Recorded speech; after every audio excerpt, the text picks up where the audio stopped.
Everyone, good morning. I'm going to start. I can see the room is filling out. I know this is an ungodly hour to get everybody here, but we have a terrific program and so many interesting speakers to go through today, so I've forced all of you to come early, and I'm glad to see the room is nearly full already. Let me start. I think I'm entitled to start with a personal note at this point, because I started this conference about 15 or more years ago in this very room. And it was a time when we had the first chief economist, and there was a great push towards the more economic approach. More economic approach, that's what we were pushing for. And then we had 10 years, I was running the conference with economic developments in competition law. And so we had a number of frankly indistinguishable panels on what's new in mergers, what's new in Article 102, objects and effect, exegesis of various courts' decision, and so on. Then gradually, I think, since 2017, I started kind of thinking, what is it that we're doing with this more economic approach? Is concentration increasing? Do we have an issue?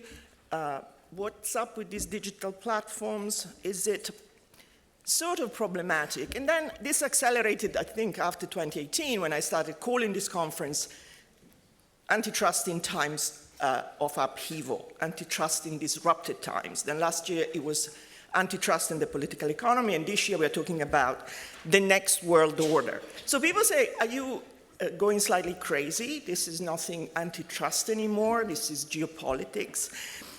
And I think that what the antitrust bubble keeps kind of repeating itself is, well, look, what Cristina is talking about is nothing to do with us. We know what we're doing. We are applying competition law. That's very clear. We need economists who are tame to do submissions, who write that the merger is pro-competitive, that the conduct is efficient. That's what we need. And in the end, it's all technical. We're specialists, right? We are implementing effectively a technocratic code, and we don't want politics to come into it. I think the reality is that every few decades, the political economy gets to a point, and then the pendulum swings. And I think this is that time in which the pendulum is swinging in a very big way. It was clear to me that in 2018, things were moving in that direction, and there were voices out there. I had Lina Khan in this conference in 2018 when she was just out of law school talking about her Amazon paper. I had Barry Lin, who was at the time considered a dangerous revolutionary, talking about things because I could hear there was movement. And frankly, since then, the world has kept hurtling through crisis at crazy speed. We have war and genocide at the edges of Europe. We have, of course, inflation and sort of disease, and the planet is boiling and all that. And so I think what people are now feeling in general in society is a sense of general restlessness that we cannot but help feeling ourselves, even if we're practicing in a very specialist field.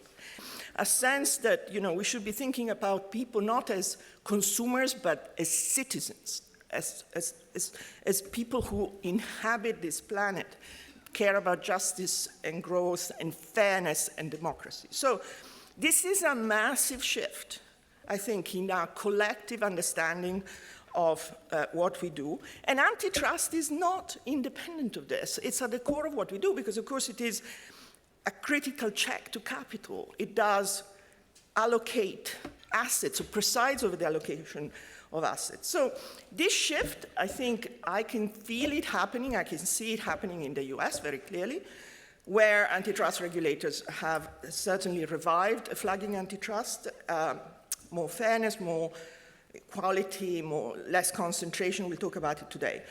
But it's also a shift that connects with other areas, intersecting areas. So industrial policy, trade.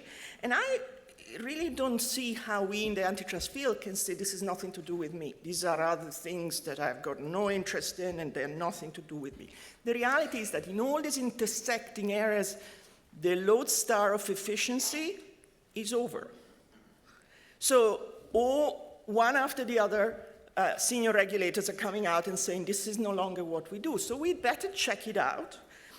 I'll conclude just by saying that I hope that this discussion today will be, or this space, a place in which these ideas get aired and discussed. We have tremendous speakers coming from all over, dealing with canceled trains or canceled planes, but I hope most will be in person. And the idea is really to try and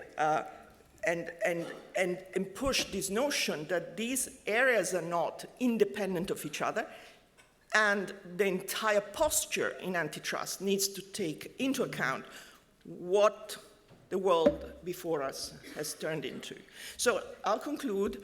I wanted to motivate why the scope of this conference is what it is, and we have diverse speakers from various areas.